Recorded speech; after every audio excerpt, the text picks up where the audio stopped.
لیکن اللہ کی یاد اس کے مقابلے میں بھی فضل ہے۔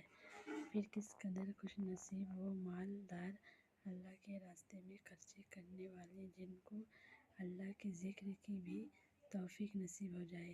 ایک حدیث میں آیا ہے کہ اللہ تعالیٰ نے شان کی طرف سے روزانہ بندے پر صدقہ ہوتا رہتا ہے، اور ہر شخص کو اس کی حدیث مفافت کچھ نہ کچھ عطا ہوتا ہے، لیکن کوئی عطا سے بڑے نہیں ہے اس کو اللہ کے ذکر کی توفیق ہو جائے۔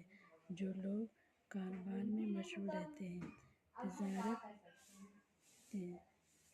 گھر میں رہتے، تھوڑا بہت وقت یاد کے لیے اپنے کام سے نکل گئے، کسی کی معافیت کمانے سے دن رات کے 24 گھنٹوں میں 2-4 گھنٹے اس کام کے لیے نکال لینا کون سی مشکل بات ہے۔ آخری فضیلت ہے، کاروبار میں تجویز باتوں میں بہت سا سخت خرچہ ہوتا ہے، اس کامن چیز کے واسطے وقت نکال پڑا۔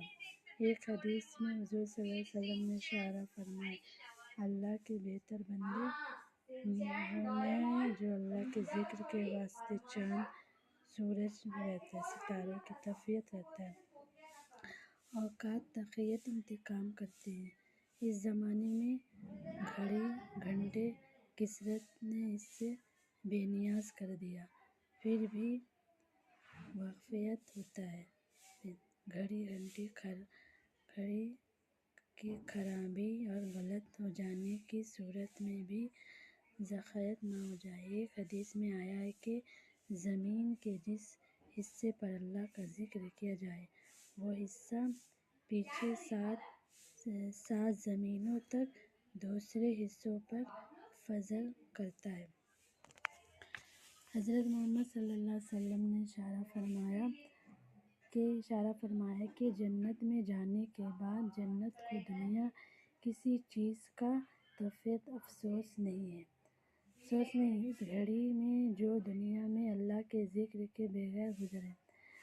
حضرت محمد صلی اللہ علیہ وسلم نے فرمایا، ایک دفعہ اس پاک جس نام لینے کا ثواب کتنا مفید ہے پہاڑوں کو، اس وقت اپنی اس کمائی نقصان پر جس قدر کبھی افسوس ہوگا۔